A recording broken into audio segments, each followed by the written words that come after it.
Hello everyone, today we resume our medieval historical military unit series with the Ayyubid Mamluk around the 1240s, right? We talked about the Ayyubid military, the later properly Mamluk one of the Egyptian Sultanate. However, that the Mamluks were just like the Ghulams, they're synonyms, just different etymologies, but the fact being the same thing. Since the very early Islamic armies, right, of the caliphates, it would be interesting to make a video about the first usage of the term within Arab armies. We will surely look at sort of earlier and higher medieval. This is still high Middle Ages up to 1250 roughly, the very latter part. History, or the immense sort of Islamic warfare tradition that existed up to this point, right? So for those who have never seen this, because in several months I haven't quite updated the lottery extraction for specific topics, including the military historical unit series, we enucleate first of all the unit per se, the type of soldier more than else, because we made videos about units in particular, but this is also something you can find in a broader anthropological sense out there. Also because here, we slap the label Ayyubid on the Mamluks, but as we were just saying, Mamluks could be in lots of different times and places, but they also could be themselves lots of different people. This is especially the case we've already seen probably in the later Mamluk Sultanate kind of mechanism of recruitment of these slave soldiers coming from times, even from Europe, from great parts of Eurasia in general, and therefore like being fostered as proper soldiery as a privileged and eventually ruling class, in fact, in the Levant and beyond, right? In this series, we stick to arms and armor mostly, but I decided to expand it a little bit, not just at that level, because we have increasingly advanced means for doing so, but also in a general contextual sense, meaning how do we find the soldiers to begin with historically? You also see in here, it's the first time I'm using pretty advanced AI to render the accurate historical models in a sort of cinematic sense, I can say, because it's not an animated video. However, I'm sure that with AI, we're going to go toward that direction. On X, I presented last autumn some of the stuff, and people were perplexed, said, but are you using AI? And the problem is that most people don't know how to distinguish what is actually historically accurate or not when made by AI. And my same sort of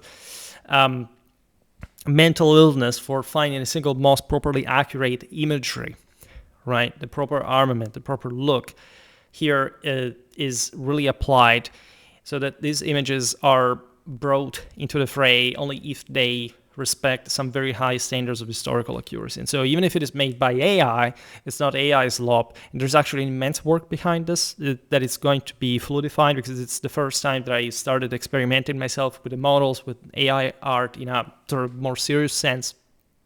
And even though we used AI in imagery, also in the last couple of years, definitely we are at the moment which we can have, like if you want to see what these people actually looked like, on the basis, of course, of our historical sources, we'll see now.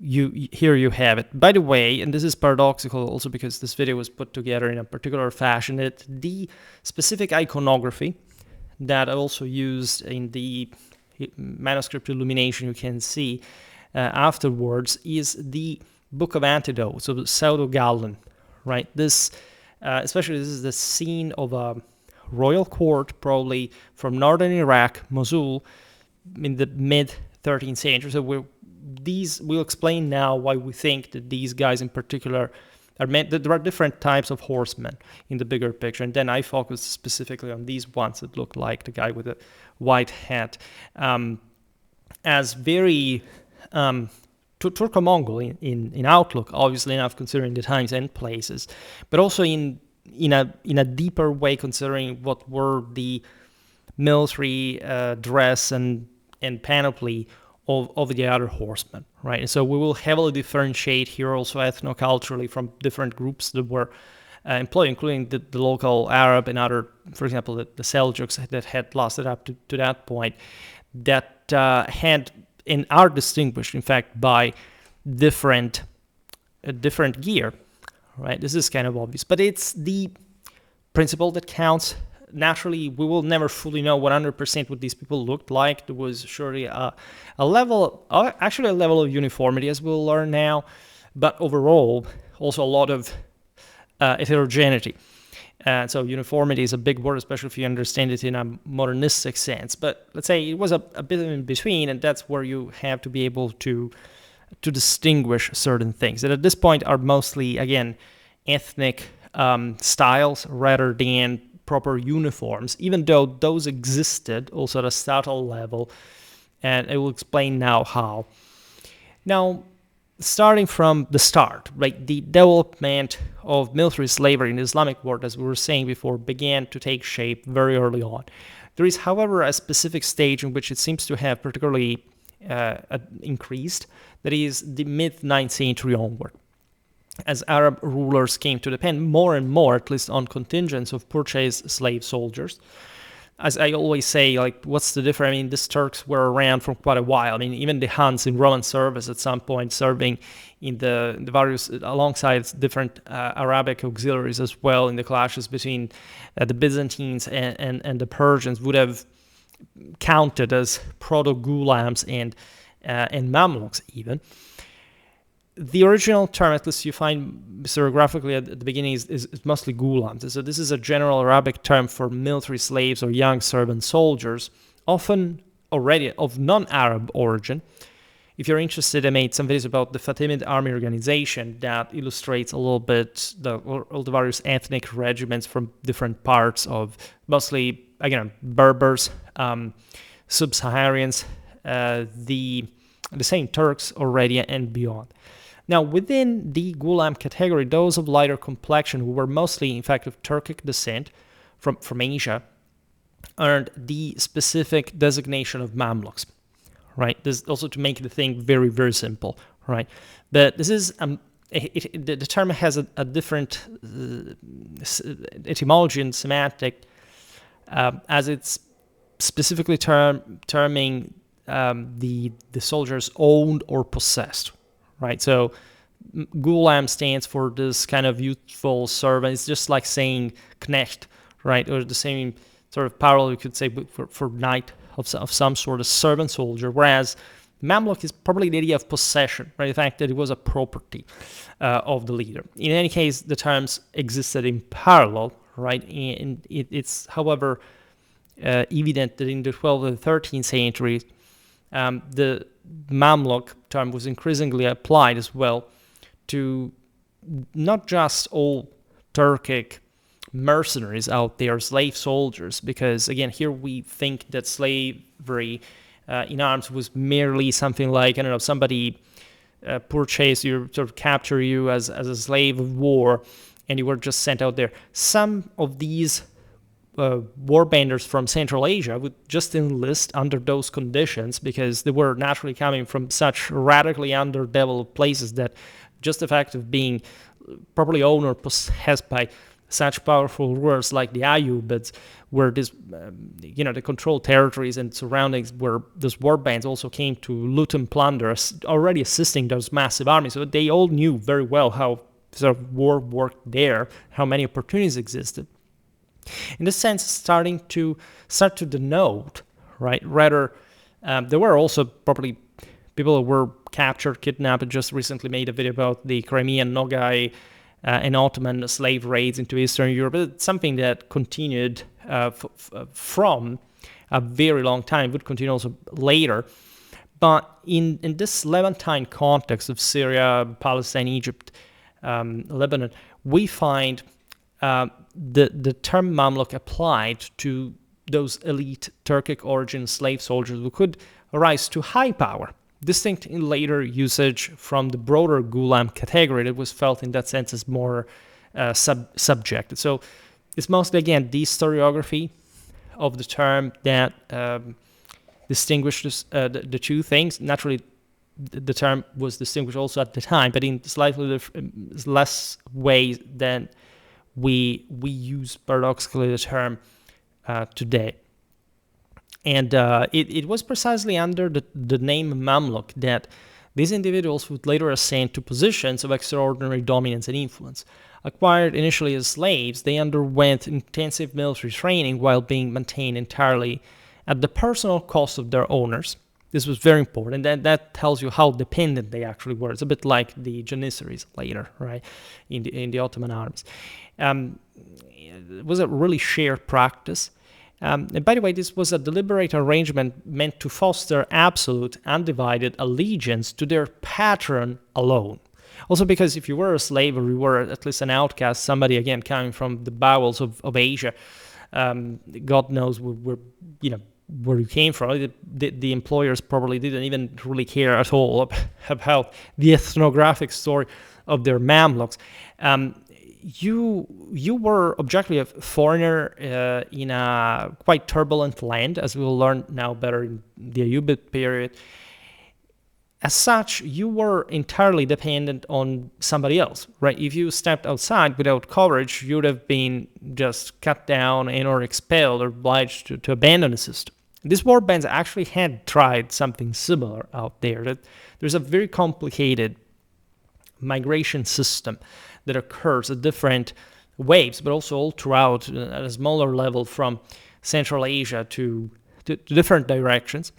Here we'll explain now why we picked the 1240s in particular, and this type of Mamluk. We will make other videos about other type of Mamluks. I already made a video about the ones from the Baptistère de Saint-Louis, for that matter. That is one of the most beautiful, probably iconographic sources for the Mamluks in general, so essentially the later period.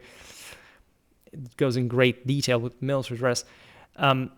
But there were something slightly different, as we'll learn now. Some of them were literally the same people. If you look actually at the same decades here, one more, couple less, it doesn't matter that much. The important is who these people were in relation to their masters, given that they would later actually rise to master themselves, and controlling one of the greatest power in the Eastern Mediterranean, right? Far more powerful than Persia, for example, or the rising Osmanians that at this point technically weren't even there. Upon proving themselves capable and proficient in combat, the Mamluks gained manumission and legal freedom, which was also sort of relatively shaded. I mean, full freedom in traditional societies did not actually exist. Even the freedmen historically notoriously remained somehow in depth with their own former masters.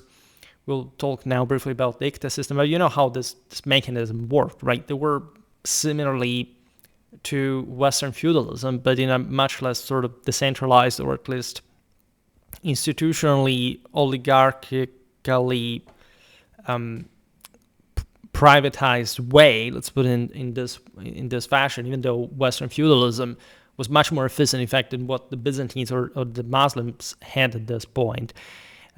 Just also talking about the pronoia, very often, on this channel, we like to at least trigger Byzantine fanboys that say, well, the pronoia system actually was better than Western feudalism because, it was less decentralized. The system collapsed anyway, and it was actually heavily privatized and sort of tending toward an oligarchic mechanism. And the glue and, in fact, concentration capacity that the West had in the practical expendability of military, political power in general, and the process of state building that was born out of Western European feudalism is something unknown in the rest of Europe and the Mediterranean, right? So it's something that you want to actually appreciate, and not to sort of monofactorially, as allegedly presumed to know anything about. And in fact, if you look at the Iqta system itself, even though we're slightly less documented about Egypt or Syria and so on, then obviously most of Europe was all much more unstable in many ways. There's a deeper sort of spiritual, historical, cultural dynamic ongoing in Islam that rendered the Muslim world much more politically unstable than the Christian one in general. And so when we say, okay, this was sort of a less decentralized system, but how, right? The iktas were also normally smaller. There was this idea, okay, I involved you there, basically. What happened there? They were installed as military colonists, were also to establish fundamentally some regiments at a provincial level just to guard the place, right? I made a video about the Mamluk army organization explaining this mechanism. But in this sense also there wasn't quite a nominally centralized or uniform professional army, right? In a more sort of effective and available way than, say, I don't know, the West had, for example. So there's no doubt that the Mamluk Sultanate, the same Ayyubid before, were particularly strong and powerful and enormously so. But aside from the issue, as long as it existed at least, of Jerusalem in between, and the Crusader states along the Levantine coast sort of divided the two main chunks of this Egyptian and essentially Middle Eastern possessions. In fact, interconnection between this enormous spaces was pretty superficial, right? So we will make more videos probably about medieval Islamic powers to explain this. I'm not really doing so. Just like as for the Byzantine Empire, I'm not simply saying, okay, the systems were not powerful, they were not functional, whatever. No, actually, were very functional in their own way. Our comparison with the West is mostly to curb the over enthusiasm. Certain people, for some reason, have to think that these Oriental systems were more advanced than the Western ones. That is actually, not. I can tell you from within an academic context in medieval history, like, this is not supported by any historiographical evidence, right? And it never was, as a matter of fact. So it's even stranger and weirder that pop culture and essentially sub-cultural swathes of sort of the masses decided all of a sudden to write history at their own whim. There was, in this sense, in Mamluk lifestyle, like still dramatically unstable, gruelingly bloody, and politically unpredictable dimension that was all one with essentially their own soldierly profession out there. The idea, again, of having military colonies, especially in Syria, as opposed to actual, national regiments, as it could be more the case in the Nile Valley, for example, it's something that was deeply felt throughout all this Syro-Egyptian history. Now, toward the end of the Fatimid Caliphate, a customary practice took hold whereby each newly freed Mamluk received an ikta, as we were saying before, at least namely. The ikta was, as we were hinting at before, a non-hereditary land revenue grant or tax farming concession awarded in exchange for military service. A key fiscal and administrative mechanism in medieval Islamic states from the Abbasid era onward, but it sort of, again, had always existed. These could be called in different ways, but they're by different degrees the same identical system that existed in the rest of the world. All right. Also non-hereditary, right? Just like the Pronoia, for example, the Byzantine Empire, does not mean that de facto or virtually these people wouldn't be able to maintain those lands, or nobody at least would ever come to knock at their doors to get it back. All right.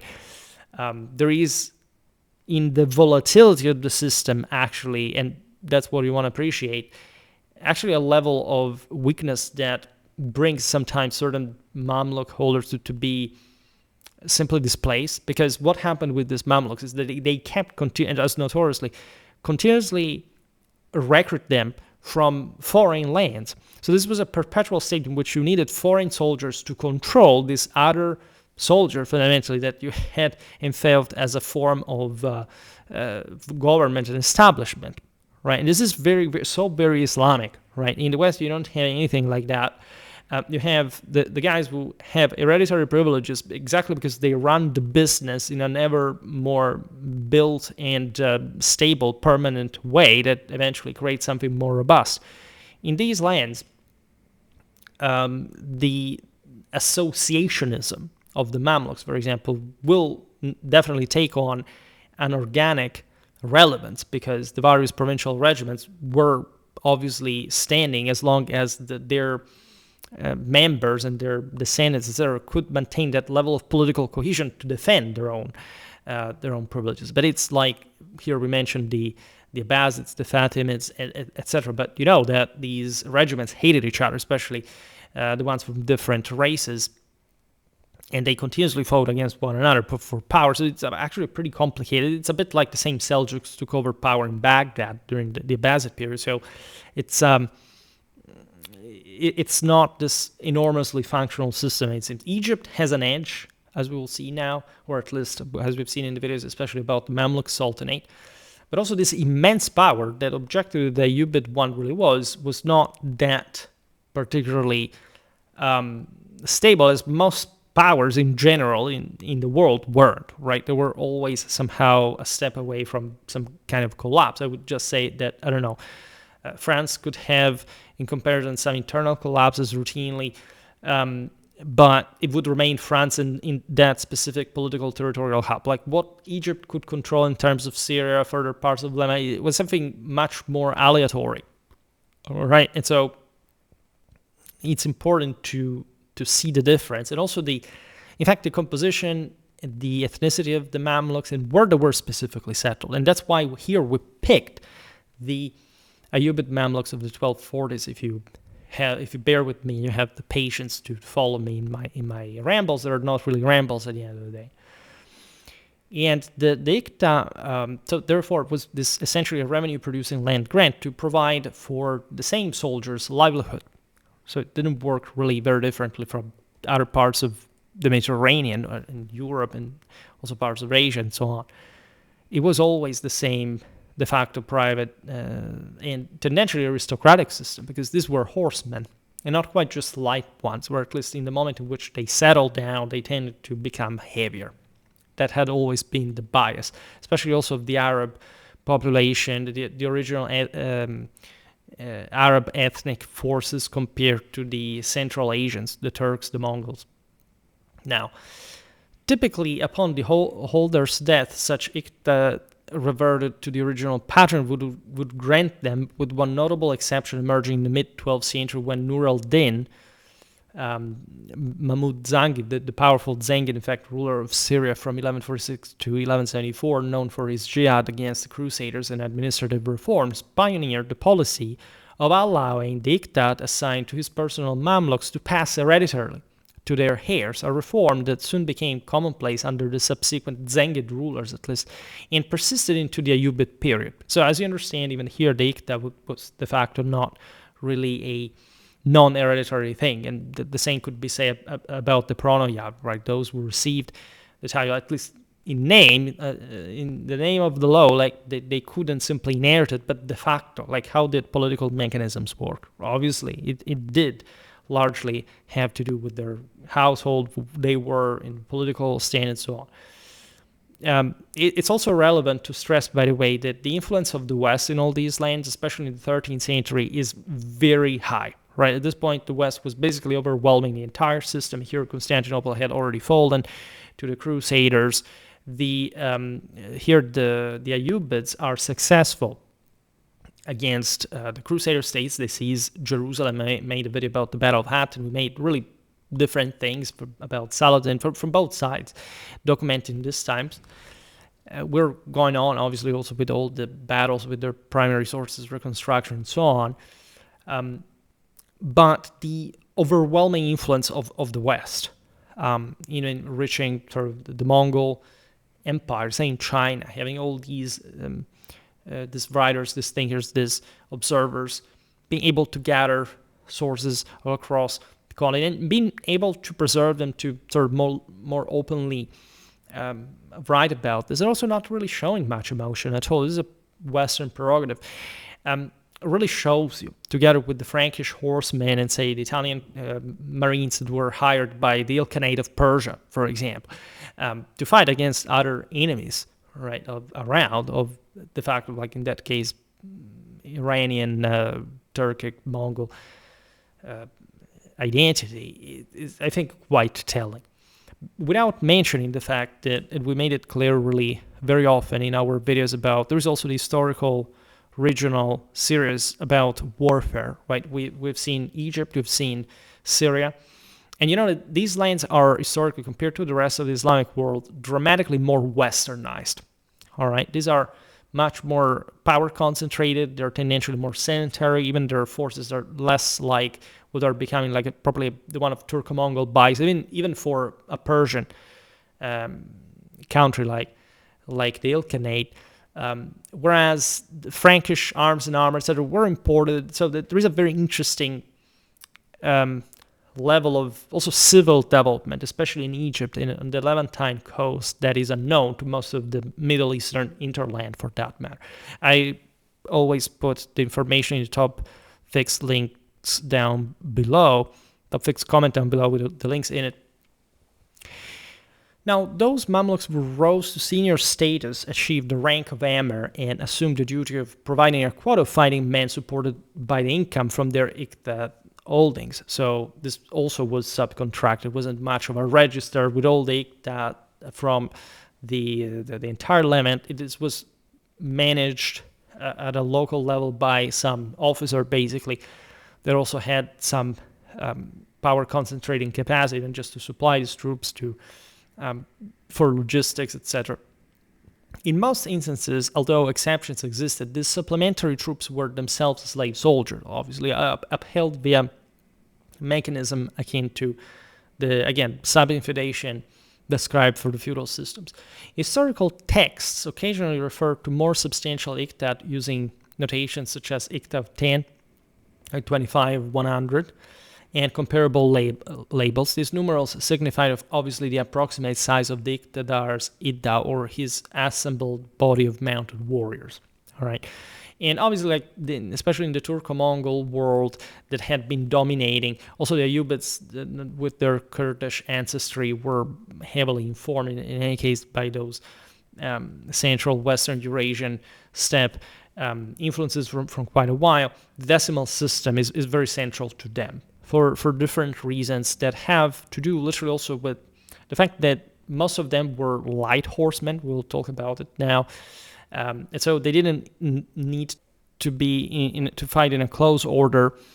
And so the close order is a rectangle. It has different sort of mechanisms, not like a square 10 per 10 or something like that. So if you have, say, a group of these guys, it's easier for them to be counted, to be grouped in decimals and not to reflect other sort of formation proportions, arrays that would make that sort of square 10 and its multiples kind of necessary. We talked really a lot about steppes warfare and how this type of organic system developed there.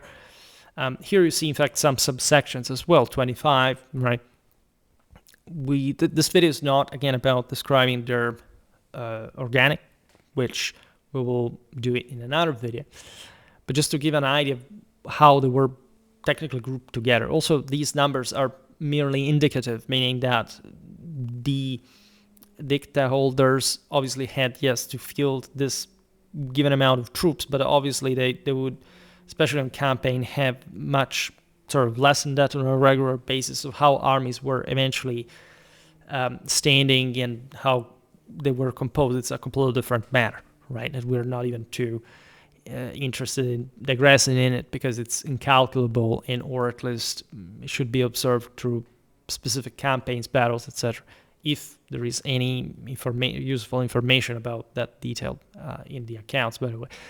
Now, prior to the consolidation of the Mamluk Sultanate proper, Iqta holders incurred no binding requirement to uphold a predetermined number of troops, however, or so it seems, right? Their charter simply stipulated that they should field as many men as circumstances permitted, which was at least suggested by certain instructions issues that gave for granted that when emergency came, like they would have been the first ones that had all their convenience in raising these troops. There was of course all type of bribery, of corruption, but it was so mixed with the general political and military instability and intensity of the time that you can't even think that it was a proper rule of law in all these, especially in the frontier areas where most of the Mamluks, as we'll see now, from especially the outer world, were normally settled.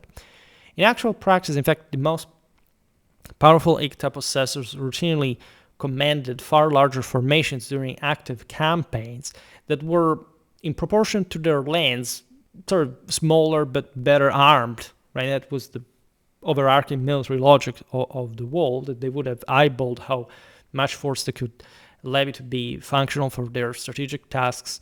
The contingents of lesser-ranking emirs were customarily folded into their own, by the way, so ubi maior minor quesit, really, to say it the Latin way.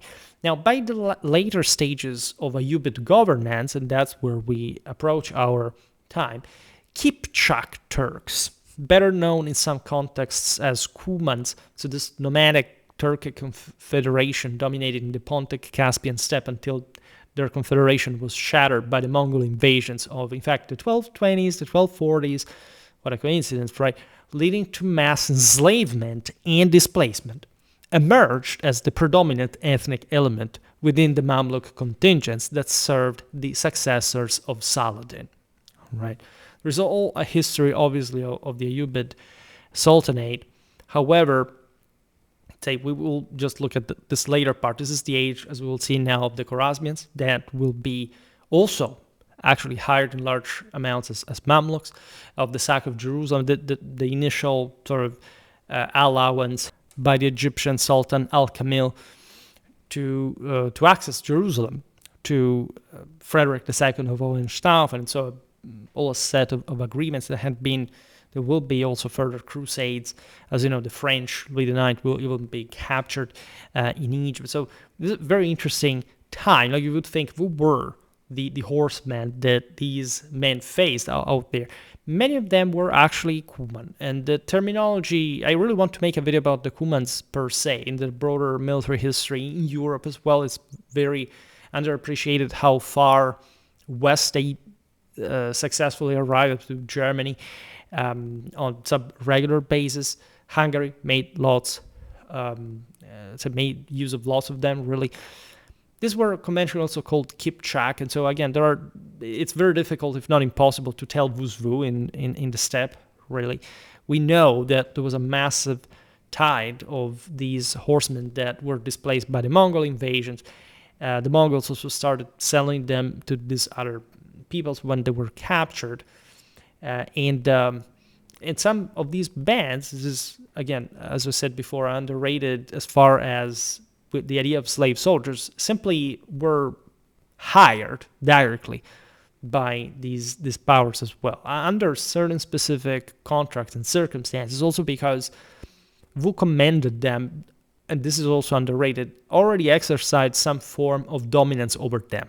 We talked about the sacred brotherhoods of warriors since antiquity, and so already a warband leader had some kind of right of life and death over his retinue, and especially from the brutally autocratic steppe model, actually a much more traumatically sort of merciless way than we imagined. So remember that people in the sanitary world do not live like people live in the steppe, all right?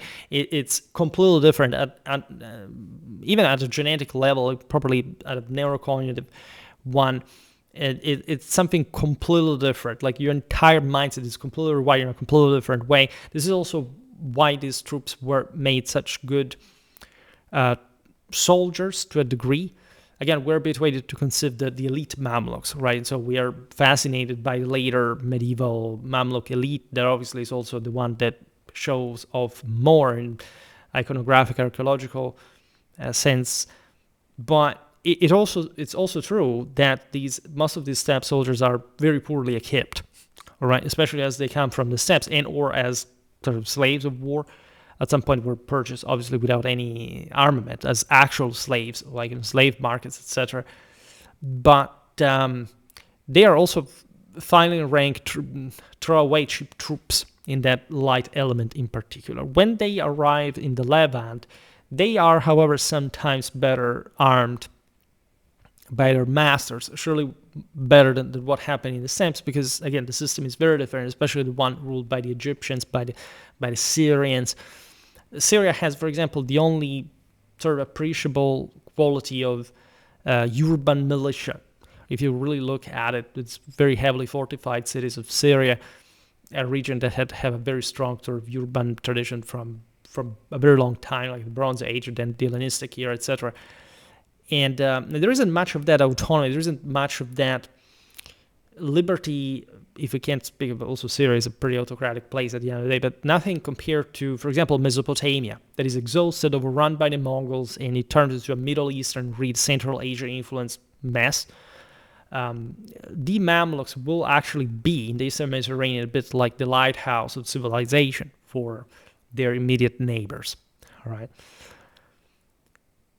You start getting now why we're talking about the 1240s in particular. You also have to give them time to actually arrive in a generation or less in consistent numbers. And an especially pronounced wave of Kipchaq Mamluk recruitment, in fact, took place as the Sultan As-Salih Ayyubid, the last major effective Ayyub Sultan of Egypt, ruling in fact from 1240 to 1249, the centralized power amid Crusader and Mongol threats, in fact, prompted by intensifying advances that pressed heavily against the eastern frontiers of the Kipchaq steppe territories. Drawing from this expanded supply of recruits, As-Salih organized his foremost elite bodyguard corps, designated the Bayriya As-Saliyya, the personal regiment of al-Salih named after the quarters on the Nile's Ravda Island, hence Barrier River in later references, forming the core of what became the Bari Mamluk dynasty after the mid-13th century, often misidentified in modern usage as the River Regiment, which number approximately 800 to 1,000 warriors. These are not the guy we're looking at here. We'll get to him in a while.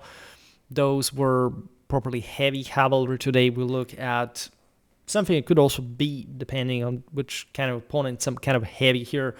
I represented the guy sometimes with the mace. I'm also providing you with the imagery and the details, as I said before, from the Mosul, probably from Mosul manuscript, right?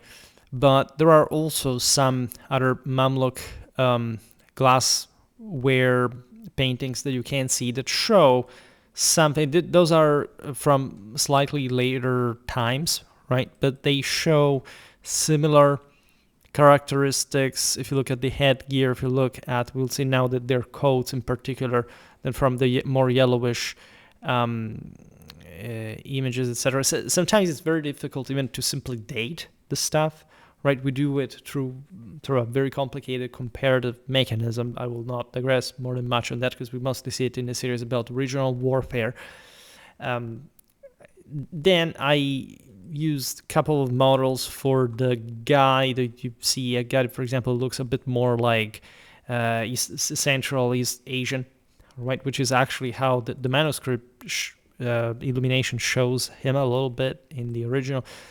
But also the guy that you see there in the green yellowish robe that I made with AI could easily be, again, for example, a Western Eurasian, say a Khwarizmian, right? Looking also fairly Caucasian. It could have been, of course, Iranian ancestry with Turkic influences and so on. So they would have been very wide-ranging in look. You could find, blonde, blue-eyed, say, Slavic, right, Irano-Slavic slave from Eastern Europe.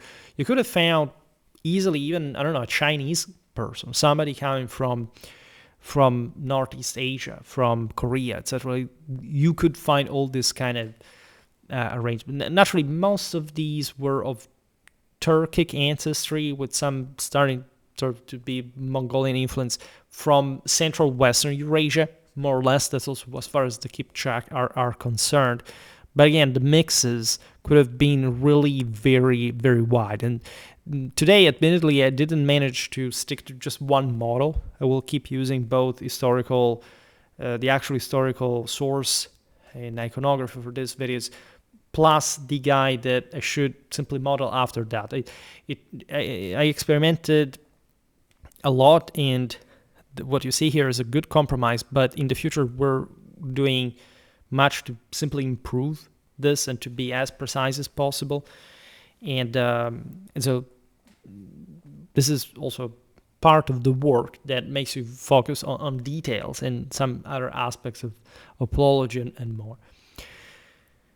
Now, profound shifts in military and political organization were already in motion during al-Salih's tenure as one of the last major Ayyubid sultans controlling Egypt. He succeeded in exerting firmer central concentrated authority across the fragmented Ayyubid princely network and deliberately shifted his reliance away from kinship alliances towards a base of personally loyal followers. In other words, in the 13th century, as we were hinting at before, the entire world is westernizing and feudalizing. The basis, in fact, of the Latin Germanic model of the previous centuries that now is exploding really all across. The Ayyubids are properly a family. They will survive actually pretty late in time when the Mamluks were already in charge in Egypt, etc. Now, central to this approach of al-Salih's was his importation of large groups of Turkic origin Mamluks, as we just explained, whom he used, aside from his guard, to constitute dedicated regiments.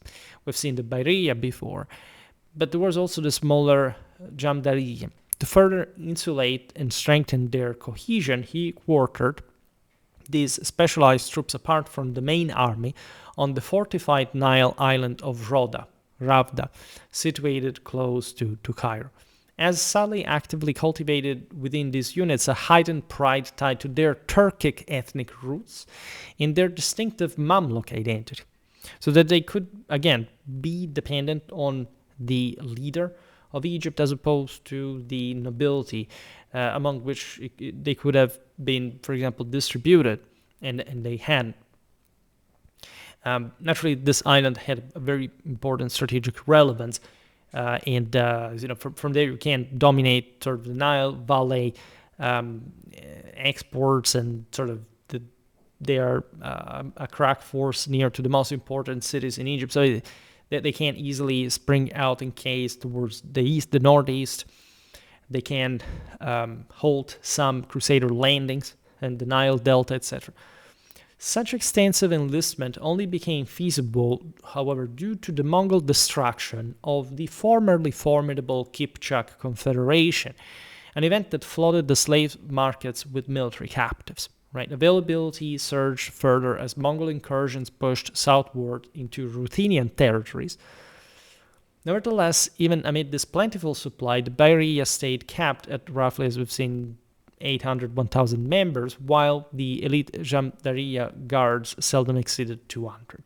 They weren't the only ones being there. In fact, all those other Ayyubids that competed with the same sultan were doing pretty much the same things, and also with a lot of rank-and-file Kipchaq Mamluks that constituted naturally much wider amount of the Ayyubid military as a whole, compared to this elite units of the Sultan.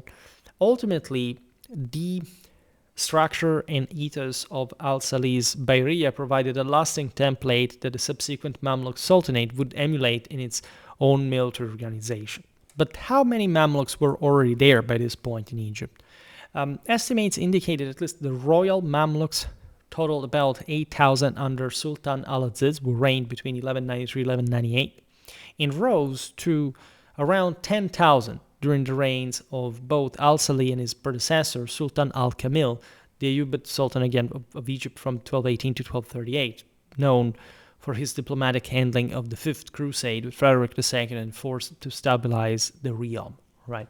So the Mamluks were already there in the tens of thousands, and these are just the ones that were countable because they were tied, like the so-called royal ones. Naturally, the term was different in Arabic, and also for the same Turks there, because there were different languages spoken within the army, evidently. This amount is quite relevant because, as you understand, it increases together with probably the Mongol conquests as well. These Mamluks were already of Turkic origin, so many of them would have been Kipchaq themselves, right? It's just later displacement that has this specific ethnicity provided now also with some greater military experience, because if you were habituated just to buy slaves from some frontier area and there weren't massive displacements in the steppes, you would get some sort of cheaper troops. Whereas now, given the Mongols had destroyed some big powers of the Western Eurasian steppe, you would have also people who had a considerable military experience, who were someone also back home.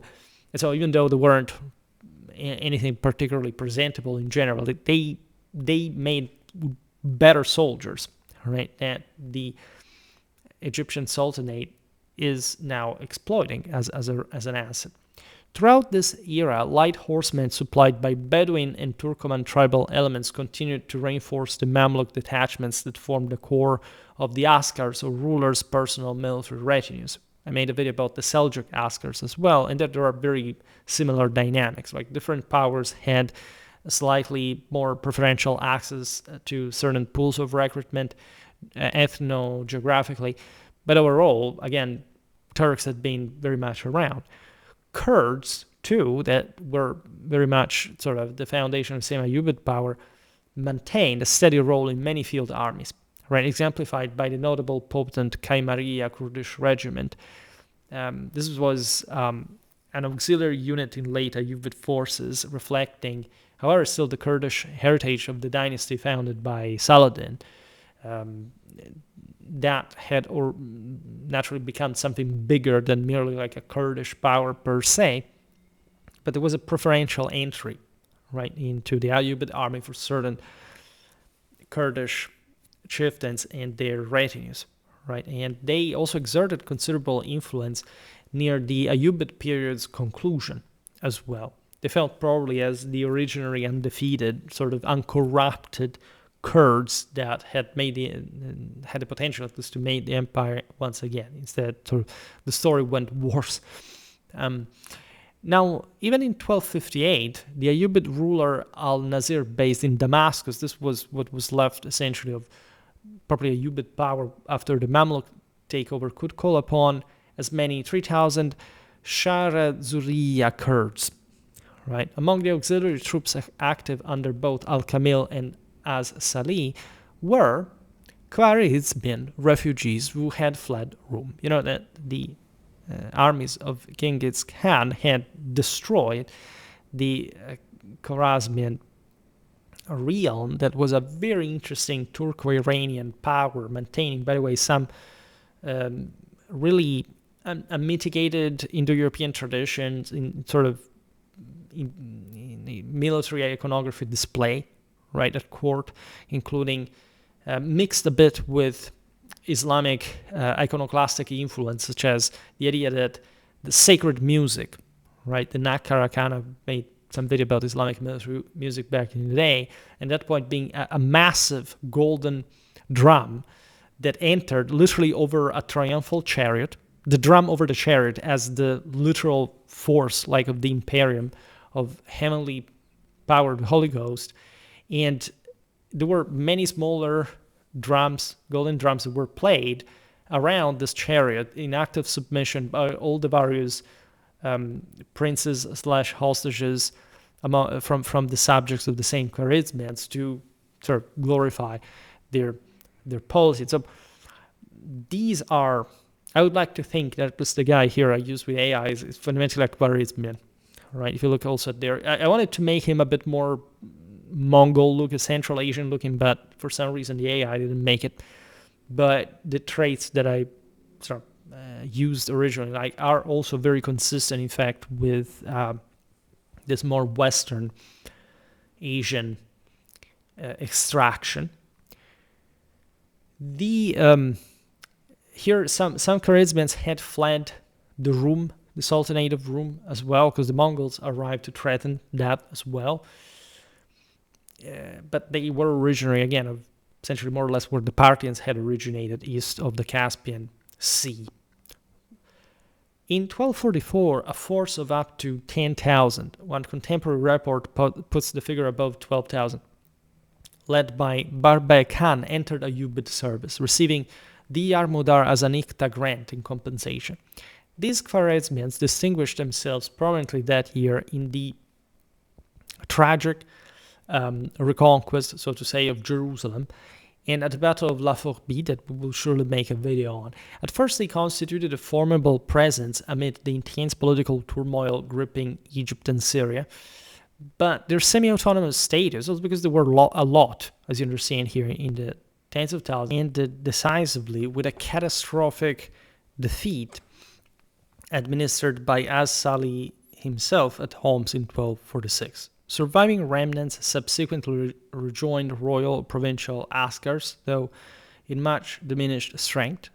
A few hundred, no fewer than 300, took part in the Battle of Mansoura during 1250, and their ultimate documented appearance occurred in 1260 when they formed part of the Mamluk host that achieved victory over the Mongols at Ain Yalut, as a matter of fact. In all of this sacking Jerusalem, right? Oh,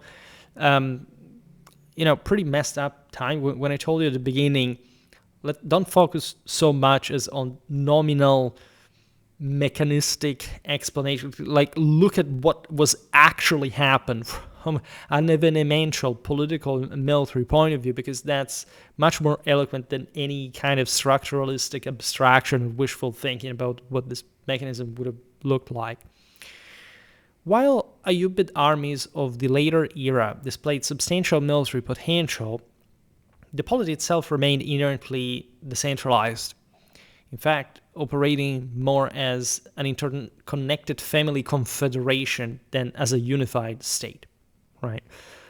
Unfortunately, again, I keep seeing things like, paradox games, informed mentalities, where people say, oh, look at how big the Ayyubid state really was. But it was not a state, right? It was barely, right? There were sort of different states sort of put together, also mostly under a nominal point of view, but controlling the wall is a completely different thing, even under Saladin, right? Just for the sake of example, hadn't Saladin won at Hattin, the Ayyubids would have fallen apart, or at least the system would have dramatically fragmented. That's why he waged war against Jerusalem that year to begin with. Under al-Salih and al-Kamil, Egypt could deploy anywhere from 10,000 to 12,000 cavalry. Damascus, during al-Mu'azzam's time, supported up to 3,000 horsemen, figure that incorporated not only the local garrison that, as we've seen also in that video about the Syrian urban levies, were sort of pretty substantial militias, but also levies from Palestine, Jordan, and southern Syria. Right, northern Syria, centered on Aleppo, likely mustered another 3,000, albeit with a heavy proportion of non-regular auxiliaries. Lesser urban centers such as Hims and Hama contributed only 400 to 500 men each as late as 1239. And contingents from outlying strongholds, including Karak, Baalbek, Banias, and Bosra, appear to have been as absorbed into Damascus's broader tally. Right. I would like to stress that, again, even a provincial center like Damascus that could field 3,000 horsemen, I mean, I don't know, the Italians could field regularly, tens of thousands of forces, or speaking of the same size. So it tells you how actually scarce the local anchoring of this broader power really was. These forces were also mostly lighter, right? We can think of more dormant forces here and there. So we're talking about what public authority could muster per se. There were lots of other troops around. This is also completely normal, right? There was a full potential of levies, but what they could practically, in fact, I used the verb to deploy before for a reason, probably to field under a single command is a slightly different thing. It's very difficult actually to measure in the Fertile Crescent how many free looters from these askaris or kind of other war bands out there would agglutinate to the larger armies. This is somehow typical of the entire area, right? Of the Middle East, of Eastern Europe. We've seen it very often with the Ottoman armies. In any case, and there is this circuit, by the way, of Turco-Mongol or Tatars, we'll see better culture informing these Mordirs, right? There were brigands, right? Still, well, the Bedouins in the desert observing what was happening all around. It had been happening for millennia. The Jazeera region under Ayyubid control carried immense strategic weight. By the mid-13th century, its eastern districts may have provided roughly 1,800 cavalry, while northern and western zones supplied about 4,000. The reason why this is the case, and why also our guy here is probably connected statistically to those areas, is that had become the frontier area with the Ilkhanate of Persia, right, with the Mongols and with any other fundamentally Middle Eastern as opposed to Near Eastern as the Mamluks and the Ayyubids had been power. And that frontier was much wilder, but also for this reason better settled by this kind of steppe warriors. All right. I also made a video about the Wafidiyya, that were a type of unit constituted probably by political exiles, at some points even from the Ilkhanate, from the Golden Horde. This was used by, in fact, the Mamluks in particular. So there was all this kind of international entwining. What is interesting is that naturally this was not merely random people displaced without a past, a memory, or even political connections. We are not documented enough about what was going on, but these movements were deeply sort of echoing across the entire region, right? People knew who had fled where, etc. Like, we can't unfortunately document that, but it was never some random thing, as these troops sometimes were, again, settled just as military colonies following the pattern of their previous military organization, as clans, as tribesmen, as households. This is incredibly important. The concentration, again, of forces in the Jazeera. I also made a video for the regional warfare series that includes at least the Jazeera. Is exactly this frontier, this mark, basically. All right. Now, if you count like these entire forces, it's impressive. Like, we're talking tens of thousands of troops, but if you consider the immensity of the places, you realize it's not even that much, right? Entire regions of Europe could levy the equivalent of that alone. And so, despite the impressive cumulative totals, most individual field armies stayed actually relatively small scale and exhibited straightforward internal hierarchies. Speaking of what we were saying before, that this was actually a heavily privatized oligarchic system. So you can't say, I don't know, that was not feudal. This was a totally disastrous political sort of public authority situation, right? It was definitely not better functioning than what was happening in the Western Mediterranean. Now, a stark departure as well from the sophisticated, expensive Mamluk military apparatus that would further mature instead in the late 13th century was really a might to be reckoned with. The Mamluk military later, during their own sultanate, was something very impressive, much more stable, very strong, especially during the 14th century. Now, under the Ayyubids, Mamluks of slave origin function as high-status elite, as we've seen inserted into an otherwise largely free-born force, whereas the Mamluk sultans restructured their entire military and governing system around Mamluk troops as its foundational pillar. It would be misleading to overemphasize the rupture, however, since clear continuities like the Zangid and early Ayyubid militaries with their Mamluk successors, just not as much as the innovations, set them apart, right?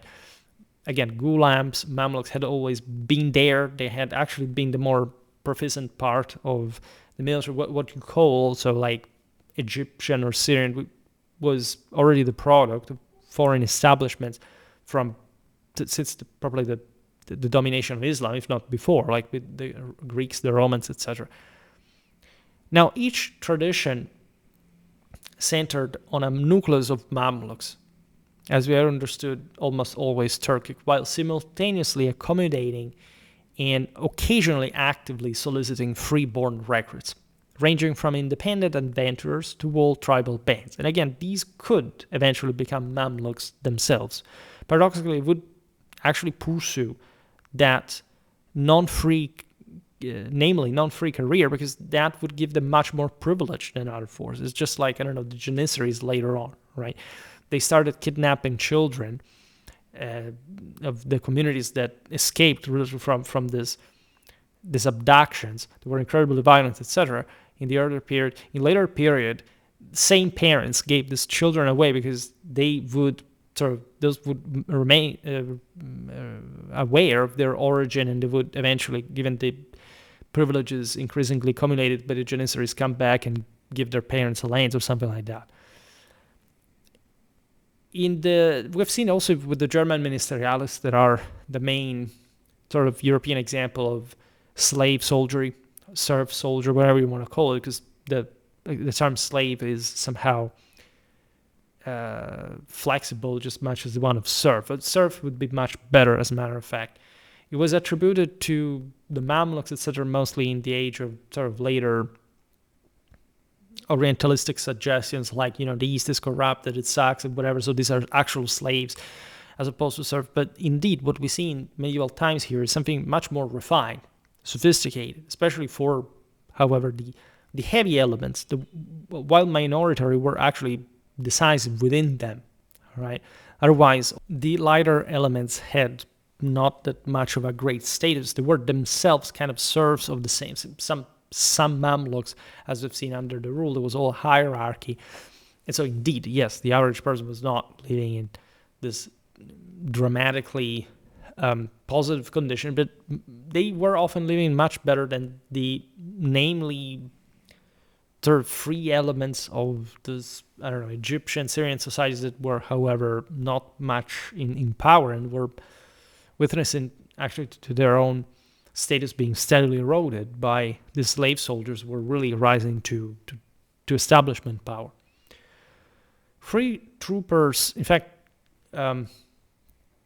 would still exist in the earlier times. They could appear in makeshift auxiliary roles, the customary position for Turkmen nomads and Arab Bedouin groups. So these were also free mercenaries in theory. So they had a different contract at least, and the Mamluk one was somehow more intensive. You also had less frequently within the standing regimental formations, you would have individuals that were free origin again, but they were in any case bound now to the regiment. There was also sacred commitment and so on. Both eras depended predominantly on iterations of the Iqta land revenue system to finance operations. This method inherently entailed administrative decentralization and ensured that a considerable segment of state troops drew sustenance from and pledged their primary, if often tacit, loyalty to the high officers who controlled their Iqta. Nonetheless, the divergences ultimately defined the essential character of the two systems. The Mamluk military achieved an unprecedented scale compared with 12th century predecessors. This is also due to the fact that, in general, medieval civilization was exploding at this point in power. So you find admittedly this also elsewhere, right? But there's also still in scale telling comparison. Let's take some examples. Saladin's reformed Egyptian army hovered around 10,000 regular cavalry. That could be admittedly of different kind, and again, we will get this in the proper army organization videos. Yet Baybars later expanded Egypt's forces to 40,000. It's true that, in fact, the original Arab-based Arab-based and more sanitary style military in this world was more qualitative, meaning that the average trooper was heavier, right? This would always be the case, as we explained before, for the Levant as opposed to the Middle East. But the Mamluk arrival represents a massive Middle Eastern, Central Asian investment of the Levant as well. So those 40,000 under Baibars were also, in great number, much lighter troops as a whole. And doesn't matter how in turn actually enriched from their previous conditions out there in the wilder world, but in this sense also reflecting a much more hierarchical and stratified society, right? It was consolidating also towards the stagnation and eventual contraction of medieval civilization. The Mamluks as a system are basically the product of that as well. Nur al-Din's Damascus garrison probably number about 1,000 horsemen, whereas the early Circassian Mamluk period so it nominalized at 3,000 Mamluk cavalry supplemented by 12,000 free troopers from the Halka, as we've seen also another component of the Mamluk military in the army organization video. The Mamluk forces, when at peak efficiency, incorporated rigorous systematic training regiments and well-defined ladder ranks, features absent from Zangid and even early Ayyubid arrangements, even though, again, were not very well documented at all, right? We barely know much of this for even some of the most developed armies in Europe, so it's somehow normal in general not to know.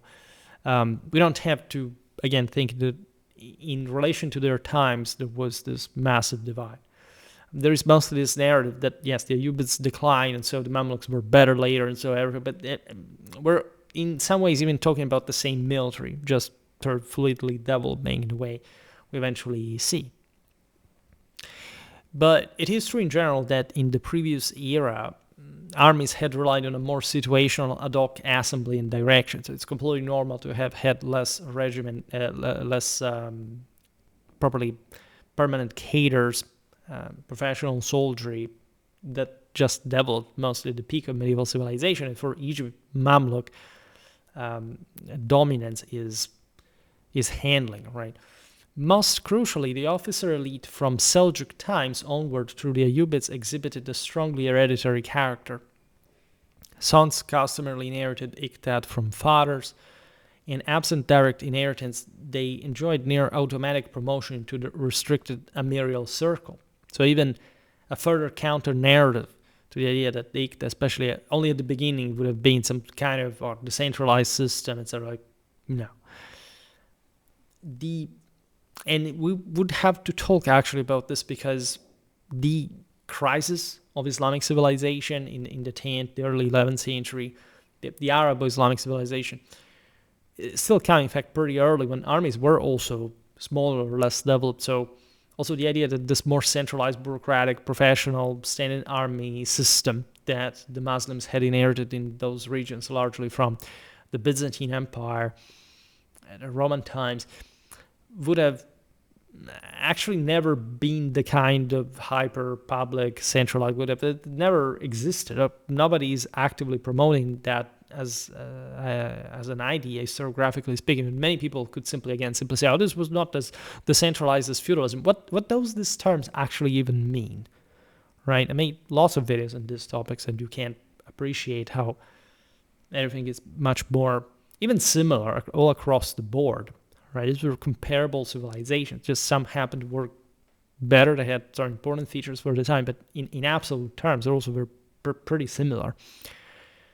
The Mamluk model is seen as having inverted this mechanism entirely, reserving supreme ranks and prerequisite exclusively for men of servile origin, while deliberately channeling the sons of amirs along with ordinary free soldiers and tribal notables into lower stations, offering scant opportunities for genuine ascent.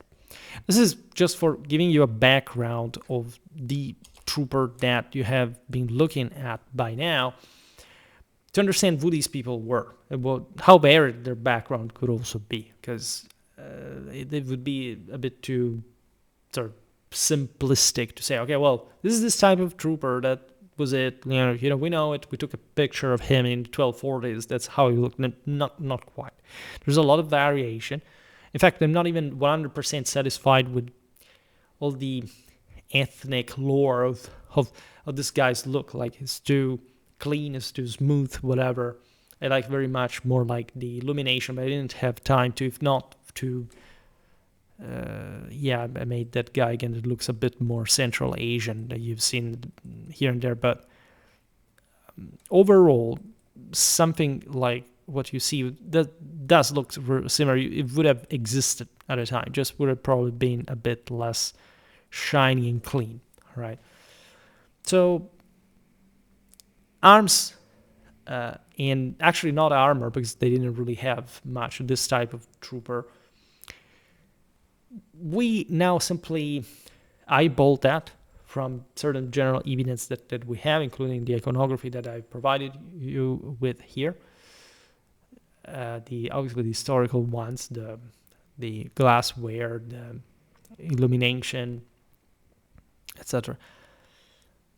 So first of all, primary weapon, or at least it depends if we're talking about lighter troops,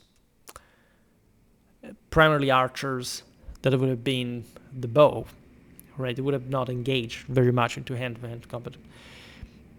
It's fair to say that these troops tendentially had a bow, as we've seen, as they were mostly horse archers, right? But we want here to look at something slightly better equipped, because through this we can look at more things at a time, right?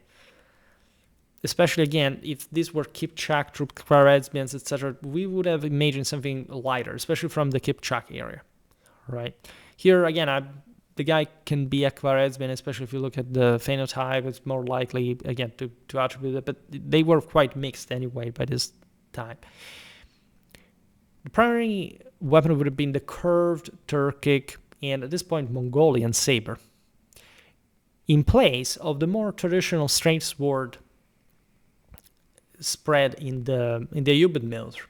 This is a very important aspect that we have seen even in regions like Kurdistan and even those same areas around the Caspian Sea. The same Khwarezmians themselves historically had maintained a more Iranian tradition of straight sword that we have seen remaining very late in time, even the 12th century and beyond. It's not like the sabers would universally substitute any other kind of blade, but with the Mongol conquest and the Turkic migrations that had been caused by the former, you see a massive spread of the saber.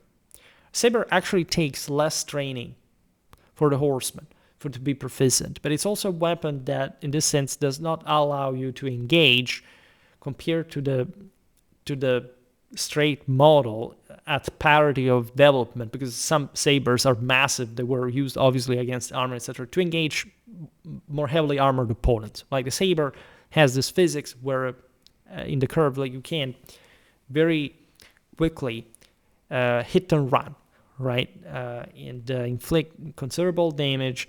The slashing, cutting movements against especially unarmored opponents that are typical of the steppes, right? In the steppes, there is a very ultra elite that's very heavy, but they're also very, very small, numerically speaking. They manage to control all these other subjects that are serfs in their mentality, hence also a bit like the idea of why were Ghulams and Mamluks simply considered as also slave soldiers, right? Because they came, as we explained before, from a social-cultural background in which they were probably metaphysically inferiors, right? And they were used to obey in a unforgiving environment like the one of the steppe, in comparison of which, like Ayyubid, Egypt, or Syria, with all the wars against the Crusaders and beyond, would seem like a walk in the park to them. So the point of the Mongol invasions, and we made multiple visits explaining this in probably the evolution of panoply, actually break the back of so many different peoples that socioeconomically collapse. And so detraining and hardware required to wield a straight sword for more close combat is not there anymore. Right? There's a massive societal collapse, especially in the steppes. Hence, you see also all these Mamluks fleeing. That makes them ever lighter. And so the saber is actually an indicator of that. Again, there are sabers that are massive that can absolutely even cut through some armor, etc. But it's not like in the previous period. It's something coming from the age of Iranian dominance in the steppe, even throughout a great deal of sort of the nominally Turkic domination of some areas, is maintained in the form of a straight sword, as some more knightly, tendentially also slightly less nomadic, and in fact, even more dismounted kind of warfare. There is still a lot of infantry around before this era in Islamic world, regardless of the waves of Turks that had been arriving since the migration era in all these places. So it's very interesting to document it, right? And so if we are to stereotypically indicate what kind of blade, what kind of sword a Khwarizmian or Kipchaq Mamluk integrated into Ayyubid service throughout the 1230s or 40s would have been, it would have been more likely a saber, all right? These peoples already had their own sabers on their own, of course, but they also had more typically some more straight swords, and especially if they came to serve as Ghulams/Mamluks in the Levant, they would be likely to be given more straight swords than they normally used, right? Because this is also very important to stress. While, a Persian prince would have sort of run his business very feudally, very privately, and also in a slightly less civilized way, on the Mediterranean, Islamic powers were tendentially heading towards some kind of state system. They already had it, and as such, were capable of sort of supplying more directly through warehouses, through actual stocks, their own auxiliary forces with specific weapons and gear that would have been also more tendentially uniform. For example, as we've seen with the Mamluk rank emblems, rank not in the English word of rank, but literally in Arabic, the only type of sort of proto-heraldry visible in the Islamic world at this point, and the tiras, bands, some sort of uniform clothing similar to a uniform, is to be found in Egypt, right? And we get this also from the previous era, from the Ayyubid one and before, right? So these Khwarizmian and Kipchaq Mamluks would have been a bit better groomed than their average Middle Eastern counterparts, all right? Steppe cultural elements would be likewise visible, however, in the upturned brim of the hat that you see, again, in the Mosul illumination, the headgear you see in the AI figure is quite more or less aligning with that. This type of hat is called sarkuj or sarkuji, a conical headpiece emblematic of Mongol fashion. You have seen that also used by the Kumans in Central Europe, right? It's literally the same kind of headgear. Remember also in the Rus, in Ruthenia, the Karabakh pack, right? The black hats. So there are tribal groups that distinguish themselves on the basis of these hats, right? Here the hats are generally speaking white, right? So at least as you see well in the illumination, they're all white. Instead, the coats we'll see in a while all change color. So it's surely a sign of recognition or a status indicator or whatever. And so when you look at the Ayyubid and early Mamluk usage of these hats, like, you know that these people, like these mercenaries or slave fighters, had taken this headgear from the Pontic steppe, or right about there, like in the western Eurasian steppe. This is interesting because, for example, the Seljuks had kind of another style. If you look again at the manuscript illumination, you see that there are other types of horsemen, right? It look much more like the strictly Central Asian, almost Chinese vibe that the Seljuks had. We made multiple videos about that. We'll keep making that. They look very similar, but still here you can recognize in probably this Pontic steppe vibe in the type of soldier we've seen here. Again, I ideally wanted this guy to be a Khwarizmian, or it turned out something that looked more like plausibly among the pool of Khwarizmian, so you don't see properly the Kuman element. I will make better videos. I also made a video for that matter about those auxiliaries in Ruthenian service, the historical military unit series.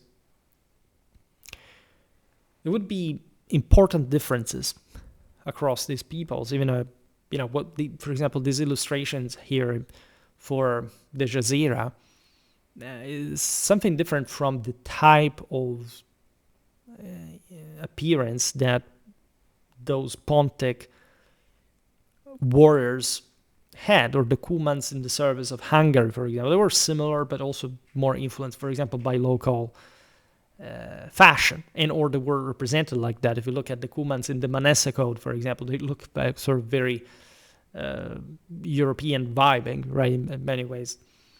While sabers gained widespread currency only in the late 13th or early 14th century under sustained Mongol influence, because there were lots of wars, including like the Mongol attempted invasion of the Mamluk Sultanate. I also made a video about the logistics of that expedition. Curved swords surface intermittently in sources and illustrations as early as the 11th century, almost certainly transmitted from Central Asia, but way of Eastern slave soldier imports. Right, we've seen it among the Seljuks, and especially the lower tier horsemen, the auxiliaries, the askaris, whereas the Seljuks were, as you know, heavily Persified, and so their elite would use also straight blades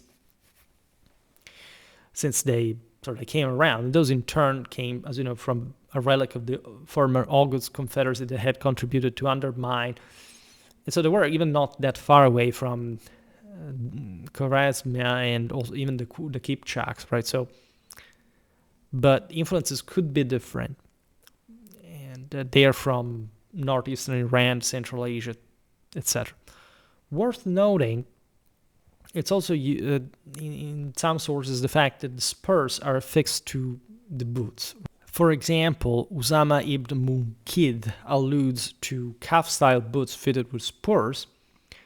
Surviving pictorial records indicate rather that spurs were generally uncommon among Islamic warriors of the era, except for Andalusian context in 13th century Mamluk Egypt in particular.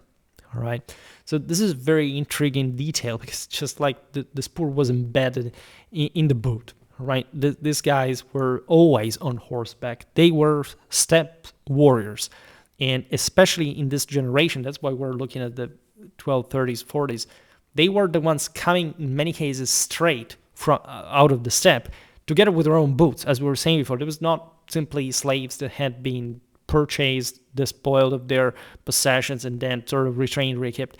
No, these were actual groups that were displaced and arrived to the Ayyubids, and they were enlisted, right, in that condition of subordination and maintaining their own customs, as we've seen.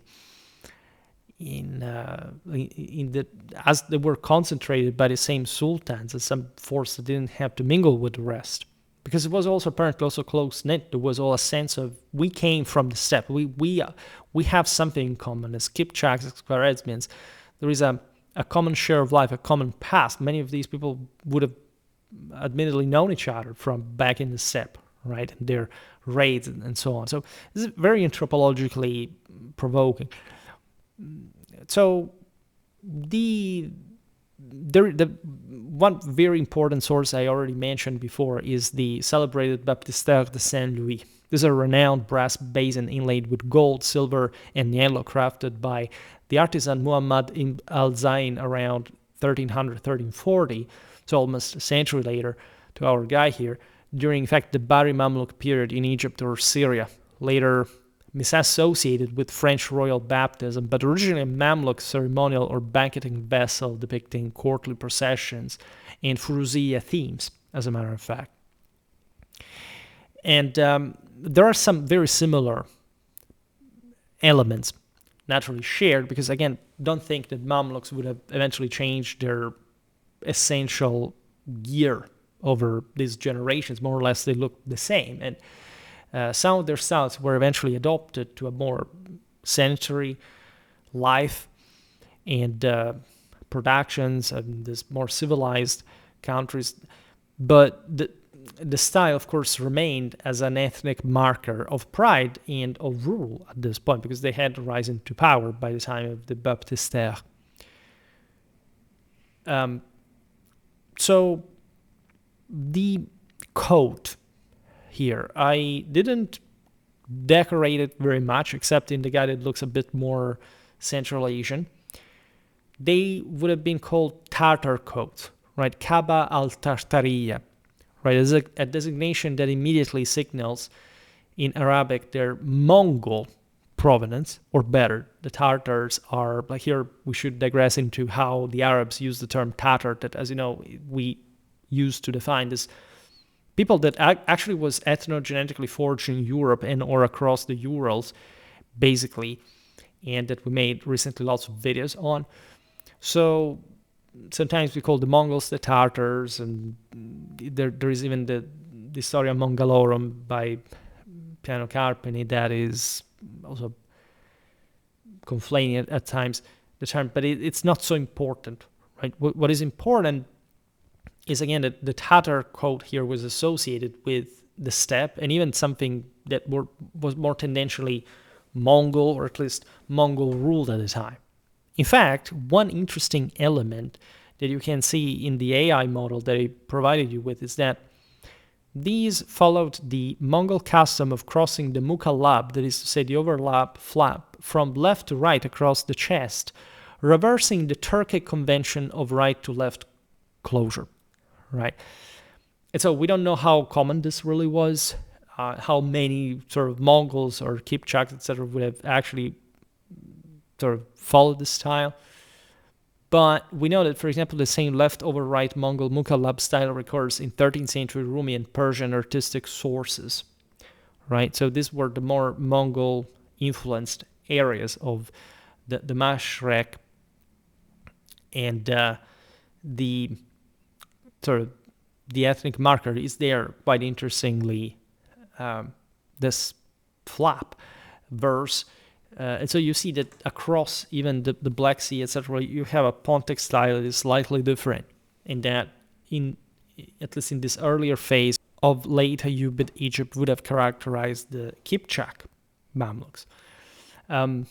Such coats frequently appeared layered under a long outer robe, identified as the Islamic coat or Kaba al-Islamiyya at the end of the day.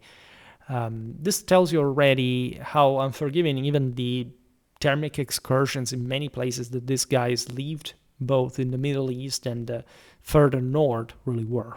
All right, the Kaba fabric could consist of wool, satin, silk, or cotton, and most commonly appeared either solid white or striped in red and blue. By the 15th century, at least, elaborate coloring and decoration seem to have been confined to winter outer garments, with summer Mamluk outerwear and footwear predominantly white as well. This could have been, in fact, a matter even of sort of heat deflection, but even a symbol of purity, of status. In the, for example, Baptistère, you see the enamel gold and white as well. It's the only colors, but still, the white is there possible for a reason. Another occasional garment was the salari, that was distinguished by its elbow-length sleeves. Tunics and coats were, however, also in the most elite case, fashioned from opulent brocade, chiefly in blue, green, or pink hues. And you see this well in the manuscript illumination and in the AI with the guy with a sort of more round Mongolian face. All right, you see there his coat motive is taken straight out of the manuscript, right? At least one, and they varied very much. So what the manuscript is showing is also people with some kind of affluence, regardless of their likely Mamluk status and Kipchaq origin, right? This is quite fascinating. We don't even know. This could have been Mongols, as far as we understand. What kind of status they had, how they had come there, who they were represented. We don't even know exactly where the manuscript was made, right? But it's likely this frontier area where lots of these guys were. That's why I represented it.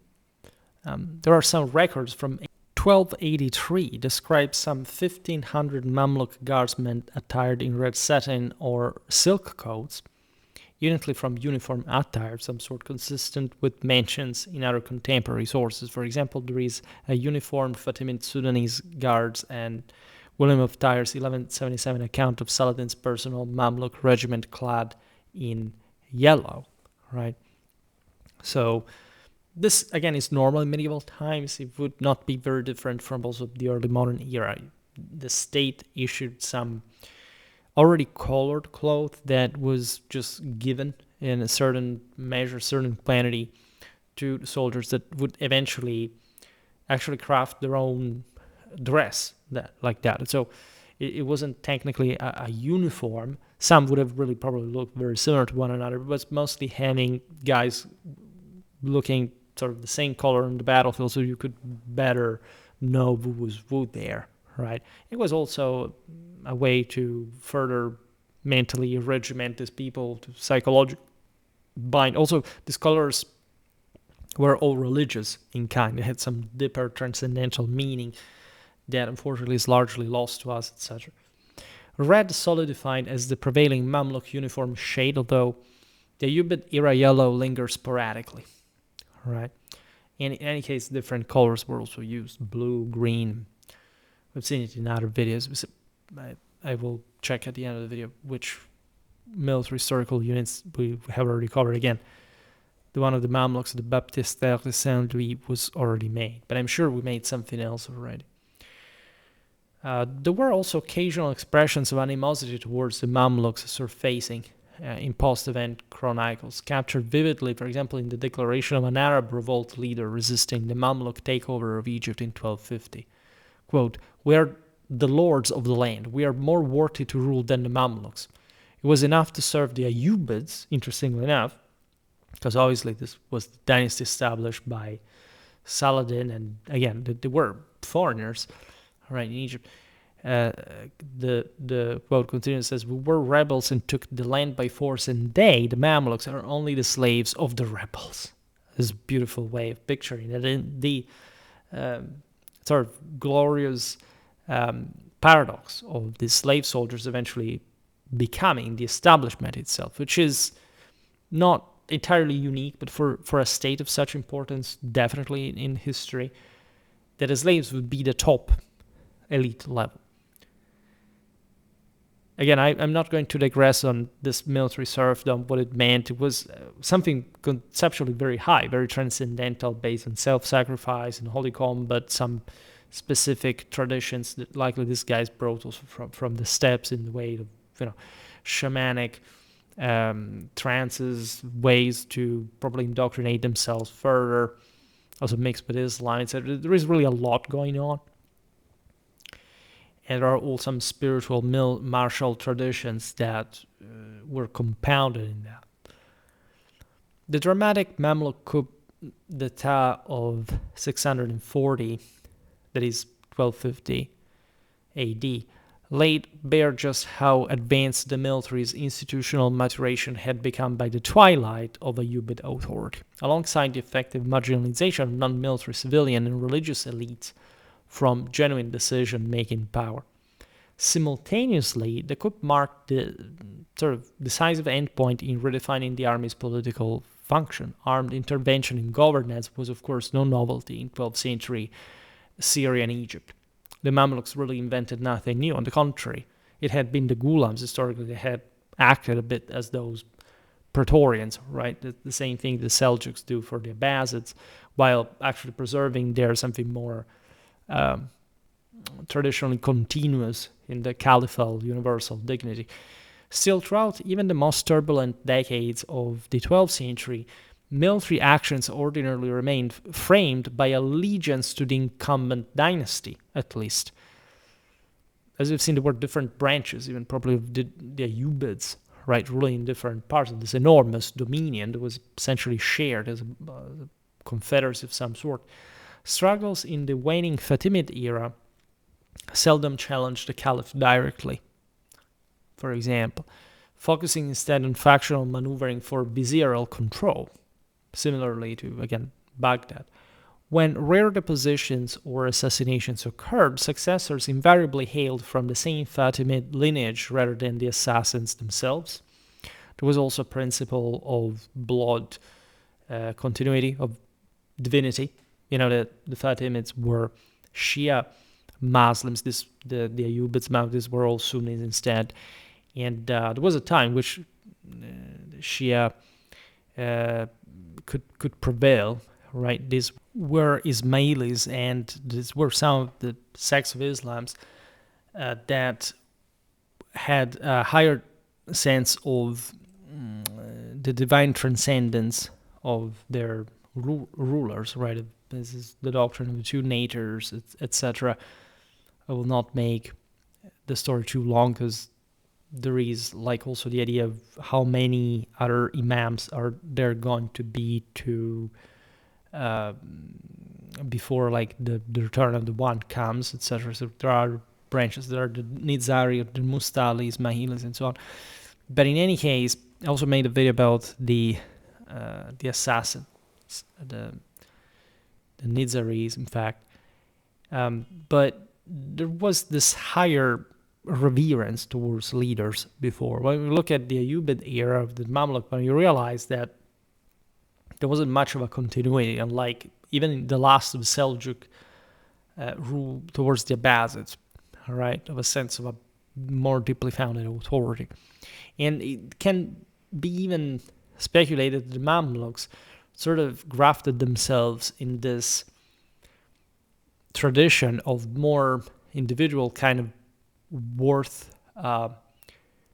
and this was inherent to their selection, as we've seen.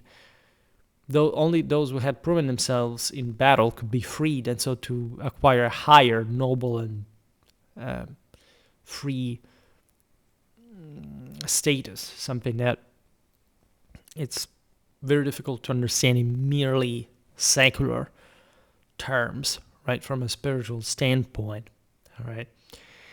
Syrian commanders, also outside of Egypt, in the Ayyubid era, avoided personal seizures of power unless the throne lay vacant with no viable heir apparent from the ruling house. More typically, generals acted as an informal electoral assembly in cases of disputed or problematic inheritance, with heirs when heirs were minors, for instance, or rival claimants emerged. When a ruler had explicitly designated his successor, such conclaves almost invariably complied. This tradition uniquely carried forward into Ayyubid times, where generals' interventions twice proved pivotal to dynastic survival, once after al-Aziz Uthman's death in 595 to 1198 AD, necessitating a regency for his juvenile heir, and again following al-Kamil's passing in Damascus in 635 to 1238 AD, which left central Syria leaderless. Against this backdrop of entrenched precedent, the aftermath of Turan-Shah's assassination, an unprecedented breach in Ayyubid history, stands out sharply. Military leaders exerted strikingly minimal effort to install a legitimate successor. Right? Equally revealing was the participation not only of the purely Mamluk Bayriya regiment, but also of long-standing respected pillars of the dynasty. So the system was truly falling apart, and that's in many ways why the Mamluks understand that this is their moment, that they are essentially beating them all just by their sheer cohesion and higher spiritual principles of military background in their native steppes. By 648, it is 1250 AD, the army had shed any compulsion to channel its ambitions through dynastic fidelity as well. Its involvement in succession matters now departed fundamentally from prior norms. Amirs could move beyond mere ratification or arbitration to nominate and elevate throne candidates selected from their own ranks. This very Bayriya regiment led the essential groundwork for the emerging state of the Mamluks in 1250 as cadre of its officers, led by Aybek and the future Sultan Baybars, executed the murder of Sultan Turan-Shah. It's also obvious that the Mamluks, as we've seen in the tens of thousands, were present. Aside from the elite units in the military, they were some of the most active, if not the most important component already. Although the Mamluk polity that ensued proved markedly more concentrated than the Ayyubid system it supplanted, such consolidation unfolded gradually. Mamluk forces never concentrated solely in Egypt. As we've seen, there were many in Syria. Premier elite contingents remained anchored in Cairo, of course. However, sizable principal armies continued to garrison Upper Egypt and Syria. Syrian deployments held, as we explained, special urgency, owing to persistent Mongol and Crusader pressures, even as Egypt contended with the threat of seaborne European incursions exactly in those decades. In the end, the late 13th century Mamluk army in Egypt and Syria grew organically out of earlier Ayyubid military traditions, yet it diverged profoundly in form and character in a way that remains truly distinctive, as we have seen also in the model here that is, in fact, something really different from what you would have habitually seen in Egypt before, especially the Mongol onslaught in Central Asia. And that really qualifies, in fact, a very specific type of military that would be the one out of which the Mamluk regime would grow out, a proper dominant establishment. I wanted to check here also what videos I already made. First of all, let me check how long this video really is now, because I started a bit later, but in any case. And but yeah, this is all important stuff. This was a very important ring of the chain.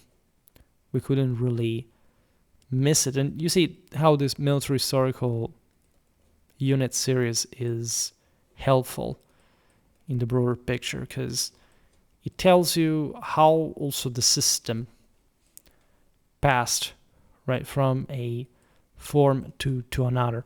Okay, this is pretty good length for a military historical unit video that tend to be pretty meaty, because there is actually a lot of evidence, even just for their soldier equipment and this steppe vibe that we start seeing here with Mongol influences, the Kipchaq influences. I'm undecided whether to put this into Tatar warfare, but I don't think so. This goes straight into the Mamluk. We don't have Mamluk history. Mamluk army here, we lack one. We made the Seizure Baker here. No, excuse me. Here, some mechanism. Just looking at.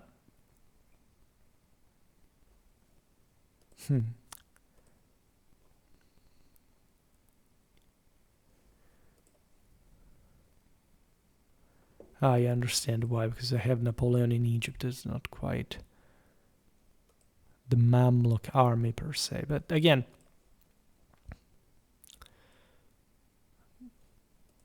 Mamluk warfare here.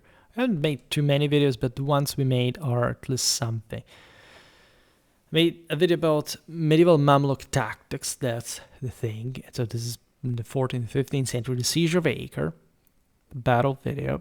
Saracen heraldry, the Mamluk rank emblems that we're talking about before, the Mamluk army organization, the Sultans, Mamluks, Amirs, Mamluks, and the al-Halka between the mid-13th and mid-14th century. So this is probably the core of the Mamluk forces.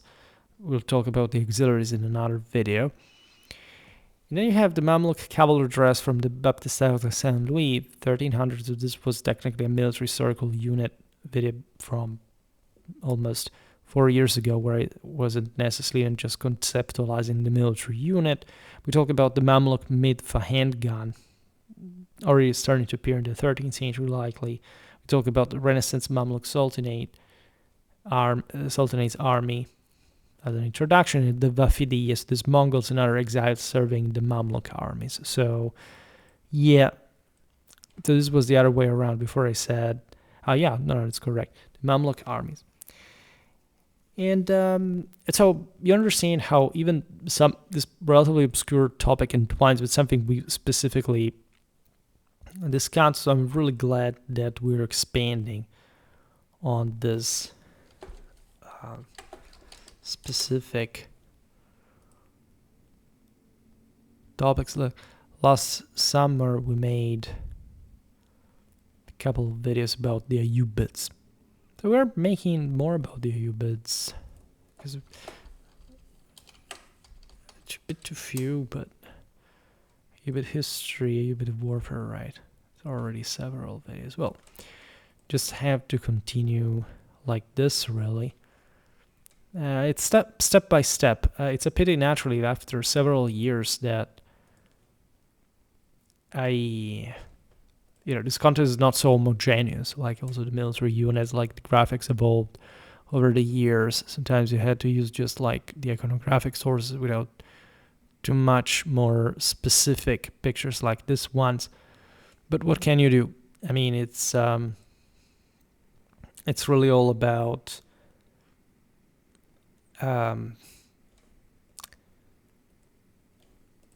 consistency and this work over time. So Schwerpunkt itself is becoming a museum for its general cumulative quantities. And continuing the lottery extraction, we will come to cover. But yeah, we have to expand a bit also into Muslim states here and there, warfare campaigns with the Byzantines or the Crusaders, because again, there is really a lot of proper history that